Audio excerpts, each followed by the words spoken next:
Hello and good evening. मेरा नाम है गौरव। एक बार फिर मैं आपका स्वागत करता हूं हमारे इस नई वीडियो में, जहां हम बात करेंगे उत्तर प्रदेश के बारे में। उत्तर प्रदेश में होने वाले राउंड टू की काउंसलिंग के बारे में। राउंड वन में क्या कट ऑफ रहा था, राउंड टू में क्या कट ऑफ रहेगा, कितनी सीट्स अवेलेबल हैं और कौन कौन से ऐसी छोटी छोटी बातें जो आपको ध्यान रखनी चाहिए, उन सभी चीज़ों पर हम डिस्कस करेंगे। बट इस बार ऐसा पॉसिबल है कि इतिहास बदलने वाला है। हो सकता है कि जो ट्रेंड्स चले आ रहे थे उत्तर प्रदेश की काउंसलिंग में, यानी कि फर्स्ट राउंड के अंदर जो कट ऑफ जाती थी, सेकंड राउंड के अंदर वो कट ऑफ इंक्रीज हो जाती थी और लास्ट राउंड तक आते आते इतनी ज्यादा बढ़ जाती थी कि लगभग गवर्नमेंट मेडिकल कॉलेज की कट ऑफ के आसपास पहुंच जाती थी। प्राइवेट मेडिकल कॉलेज की कट ऑफ भी इस बार हो सकता है कि उसमें कुछ संशोधन हो, कुछ क्या काफी संशोधन होने की उम्मीद है। अगर आप एक ऐसे स्टूडेंट हैं जो लो स्कोर पे हैं और अच्छा मेडिकल कॉलेज देख रहे हैं उत्तर प्रदेश में, तो हो सकता है आपके लिए एक सुनहरा अवसर हो जहां पे आपको बहुत सारे अच्छे कॉलेज में एडमिशन का मौका मिले। लेकिन एक चीज और चेंज होने वाली है उत्तर प्रदेश में, वो है बजट। उत्तर प्रदेश एक ऐसा स्टेट हुआ करता है जिसमें सबसे ज्यादा स्टूडेंट इंटरेस्टेड रहते थे, क्योंकि बहुत सारी सीट्स थी, ओपन स्टेट्स था, बहुत सारे मेडिकल कॉलेज थे और सभी मेडिकल कॉलेज की फीस काफी लिमिट में थी। यानी कि कम पैकेज के मेडिकल कॉलेज आपको उत्तर प्रदेश में मिल जाया करते थे।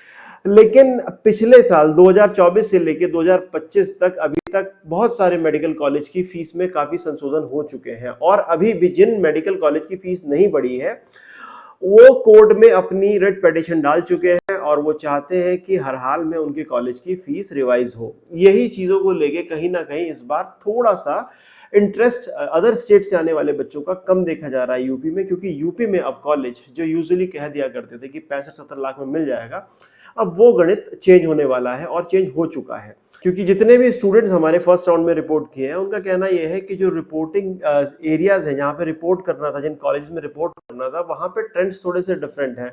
वहाँ पे बहुत सारी चीज़ें ऐसी हो रही हैं जो एक्सेप्टेबल नहीं है। इसके अलावा कॉलेजेस ने अपनी वेबसाइट्स के ऊपर बॉन्ड्स डाल दिए हैं और 2024 में जिन बच्चों ने एडमिशन लिया था उनसे भी अब बढ़ी हुई फीस वसूली जा रही है। तो फीस एक ऐसा फैक्टर है जो मेजर रोल प्ले कर रहा है कट ऑफ कम जाने का। बट अपार्ट फ्रॉम दिस, जो ट्रेंड्स अभी चल रहे हैं, जो काउंसलिंग में डिलेज चल रही है, उसकी वजह से भी बहुत सारे बच्चे अभी कंफ्यूज हैं और हो सकता है कि बहुत सारे बच्चे अपना प्लान ही चेंज कर चुके हैं एडमिशन लेने का। क्योंकि उत्तर प्रदेश में अभी ये राउंड टू की काउंसलिंग, जिसकी चॉइस फिलिंग वर्तमान में चल रही है और रिजल्ट इस महीने के लास्ट वीक में आएगा और रिपोर्टिंग आपकी इस महीने को के एंड तक जाएगी।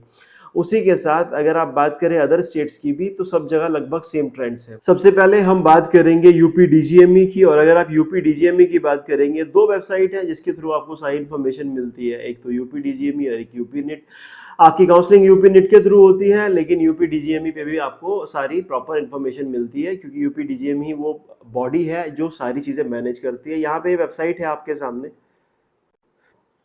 यहाँ पे वेबसाइट है आपके सामने, जिसके ऊपर आप देख सकते हैं कि सारे नोटिफिकेशन यहाँ पे दिखते हैं। मैंने ऑलरेडी आपके लिए खोल के रखे हैं। लेकिन यूपी के अंदर जो चॉइस फिलिंग्स होती हैं, जो रिक्रूटमेंट प्रोसेस होता है स्टूडेंट्स का, या फिर जितनी भी फॉर्मेलिटीज होती हैं, वो इस वेबसाइट से होती है। यहाँ पे अपनी आप चॉइस फिल करते हैं। ऑलरेडी अगर आप रजिस्टर्ड कर रखे हैं तो ये सब चीज़ें आप जानते होंगे। लेकिन to give a clear overview, मैंने आपके लिए ऑलरेडी सीट मैट्रिक्स खोल के रखी है। अगर आप देखेंगे तो लगभग हर सीट में हर कॉलेज में कुछ ना कुछ सीट वापस आई है। सबसे बड़ा जो फेरबदल हुआ है वो हुआ है उन बच्चों के साथ जिन्होंने फ्रीडम फाइटर कोटा के लिए अप्लाई किया था। 64 बच्चे ऐसे थे जिनके फ्रीडम फाइटर कोटा के डॉक्यूमेंट पे क्वेश्चन मार्क था, जिसकी वजह से वो सीट सभी खाली आ रही हैं और उन सीट्स के ऊपर अभी आवंटन होना बाकी है। अगर और जेन्युइन कैंडिडेट्स आते हैं तो डेफिनेटली ये सीट्स उनको अलॉट होंगी, और अगर थर्ड राउंड तक ऐसा नहीं होता तो ये सीट्स खाली होने के बाद जनरल कैटेगरी के स्टूडेंट्स के खाते में आएंगी, which is also a good news.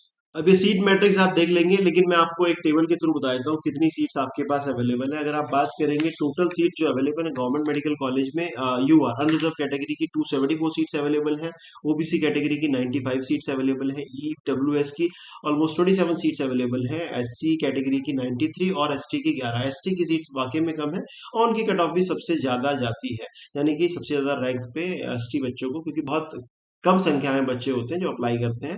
Total almost 500 seats आपके पास अवेलेबल है जो गवर्नमेंट मेडिकल कॉलेजेस की। और अगर हम बात करें जो आपके पास कट ऑफ्स है। अगर हम फर्स्ट राउंड की कट ऑफ्स की बात करें तो फर्स्ट राउंड की कट ऑफ में आप देखेंगे कि फर्स्ट राउंड के अंदर जो जनरल कैटेगरी को लास्ट अलॉटमेंट मिला था वो 29,381 रैंक पे मिला था, ओबीसी को 31,316 पे और ईडब्ल्यूएस को 31,400 पे। अपार्ट फ्रॉम दिस एससी को 1,85,682 पे अलॉटमेंट मिला था और एसटी कैटेगरी को 5,36,133 पे। अगर हम एक्सपेक्टेड की बात करें, जो हमारा अजम्पशन है, ये गलत भी हो सकता है, बट जितनी सीट्स अवेलेबल है उसके अराउंड आप अज्यूम करके चल सकते हैं कि अगर आप 31,500 रैंक तक हैं और जनरल कैटेगरी से हैं तो this could be your safe score. ऐसे ही अगर हम बात करें ओबीसी कैटेगरी की, लगभग 33,500 रैंक तक जाने की उम्मीद और संभावना लग रही है। ईडब्ल्यूएस कैटेगरी में थोड़े कम बच्चे होते हैं, यहाँ पे ज्यादा फ्लेक्सिबिलिटी आपको देखने को मिलेगी। जो एक्सपेक्टेशन है उसमें 33,900 रैंक तक स्टूडेंट्स आपको मिल सकते हैं जिनको कॉलेज अलॉट हो सकता है। Apart from this SC category में अगर आप बात करें 1,95,000 और एसटी कैटेगरी के लिए आप 5,45,000 का एक बेंच मार्क लेके चल सकते हैं, जहां पे सारे के सारे स्टूडेंट्स को सीट अलॉट होने की संभावना हो सकती है। तो ये बात हुई गवर्नमेंट मेडिकल कॉलेजेस की। कोई और नए गवर्नमेंट मेडिकल कॉलेज इस राउंड में ऐड नहीं हो रहे हैं, अभी तक जितने होने थे हो चुके हैं। आगे होंगे या नहीं होंगे इस बात की अभी कोई क्लियर इंफॉर्मेशन नहीं है। अब अगर हम बात करें उत्तर प्रदेश में आने वाले प्राइवेट मेडिकल इंस्टीट्यूशन की, तो उसकी लिस्ट भी काफी लंबी है। एनसीआर मेडिकल कॉलेज जो फर्स्ट राउंड के अंदर नहीं था, अब उस मेडिकल कॉलेज के अंदर भी आपको अलॉटमेंट का मौका मिलेगा। उसकी सीट्स भी अब सीट मैट्रिक्स में एज वेल एज आपको चॉइस फिलिंग में देखने को मिलेंगे। ये फीस स्ट्रक्चर मेरी पुरानी वीडियोस में भी ऑलरेडी है और ये फीस स्ट्रक्चर आप रेफर कर सकते हैं मेरी पुरानी वीडियो से। अगर आप चाहें तो इन फीस स्ट्रक्चर की डिटेल्स भी हमसे ले सकते हैं। बट जिन कॉलेजेस की फीस नहीं बढ़ी है उन कॉलेजेस की फीस पे अभी कंप्लीटली रिलाई करना थोड़ा सा रिस्की हो सकता है, क्योंकि आने वाले समय में आपको देखने को मिलेगा कि कहीं ना कहीं फीस में इंप्रूवमेंट होने के चांसेस हैं। ऑलरेडी यूपी डीजीएमई की तरफ से वेबसाइट पे नोटिस है और उस नोटिस के अनुसार सारी चीजें होने वाली है। सो इस पूरी लिस्ट के अंदर जब आप देखेंगे तो 48 नंबर से आपके प्राइवेट मेडिकल इंस्टीट्यूशन स्टार्ट होते हैं। अगर आप बात करें अजय सांगल जो कि शामली में है, 90 सीट्स अवेलेबल है। केएमसी महाराजगंज के अंदर अभी भी 42 सीट्स अवेलेबल है। सिद्धि विनायक मेडिकल कॉलेज संभल में जो है 65 सीट अवेलेबल है। Career institute of medical science जिसमें मुस्लिम माइनॉरिटी की जो सीट्स है अभी भी 26 अवेलेबल है। इरा मेडिकल कॉलेज जो कि लखनऊ में पुराना और प्रतिष्ठित कॉलेज है, बहुत फेवरेट भी रहता है स्टूडेंट का, उसी के अनुसार थोड़ी कम सीट्स वापस आई हैं। तो मुस्लिम माइनॉरिटी के लिए 21 सीट्स अभी अवेलेबल है। एफएच की अगर आप बात करेंगे 67 सीट्स अवेलेबल है। अभी इसमें सीट इंप्रूवमेंट हुआ भी है, उसके बाद भी 67 सीट्स अवेलेबल है। इंटीग्रल मेडिकल कॉलेज के पास अभी जो सीट्स अवेलेबल है 39 है। तीर्थंकर Mahavir medical college TMU Moradabad Jain minority की जो सीट्स अवेलेबल है वो आपकी 70 सीट्स अवेलेबल है। और एक ऐसा कॉलेज जो कि काफी फेवरेट भी रहता है स्टूडेंट्स का, मुरादाबाद जैसी प्राइम लोकेशन पे है और एकदम हाईवे पे होने के साथ साथ स्टूडेंट की चॉइसेस में भी रहता है। अपार्ट फ्रॉम दिस अगर आप बात करेंगे करियर की, जो नॉन माइनॉरिटी सीट्स है 40 सीट्स अवेलेबल है।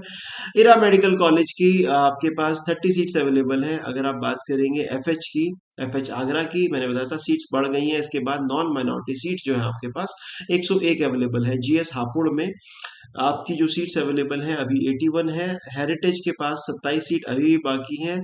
Hind medical college Barabanki 28 seats available है। हालांकि व्हाइट कोट सेरेमनी के इंफॉर्मेशन ऑलरेडी सर्कुलेट हो चुके हैं, तो वहां पे स्टूडेंट्स 22 तारीख से यानी कि कल से ज्वाइन भी करने वाले हैं। ऐसा अभी उत्तराखंड में भी हो चुका है।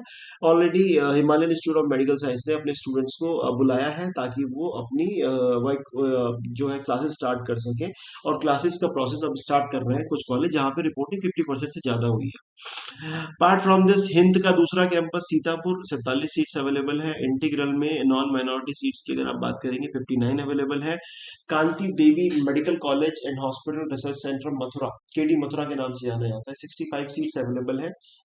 इसके अलावा कृष्ण मोहन 90 सीट्स अवेलेबल है, 98 सीट्स अवेलेबल है। मयो बाराबंकी 58 सीट्स अभी भी अवेलेबल है। एक अच्छा कॉलेज है और अच्छी लोकेशन पे भी है। मुजफ्फरनगर मेडिकल कॉलेज देहरादून से काफी करीब है, अच्छा कॉलेज है और बहुत ग्रो किया है पिछले 5 साल में कॉलेज ने। ऑलरेडी मेरे स्टूडेंट्स पढ़ के यहाँ से पास आउट हो चुके हैं और अभी पीजी एग्जाम में भी अच्छा स्कोर किए हैं। एक ऐसा कॉलेज जो इस तरफ के बच्चे, मेरठ और मुजफ्फरनगर बेल्ट वाले बच्चों का फेवरेट चॉइसेस रहता है उस कॉलेज की। अभी 54 सीट्स अभी भी अवेलेबल है। नारायणा मेडिकल कॉलेज जो कि कानपुर में है, 125 सीट्स अवेलेबल है।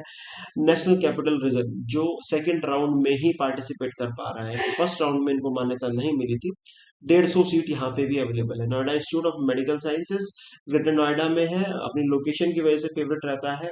71 सीट्स यहाँ पे अवेलेबल है। Prasad institute of medical science Lucknow, 43 seats available है।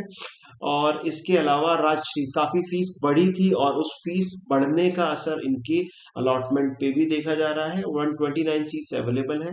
Rama medical college Hapur, 45 seats available हैं। और अगर आप बात करें रमा कानपुर की, 39 सीट्स अवेलेबल हैं।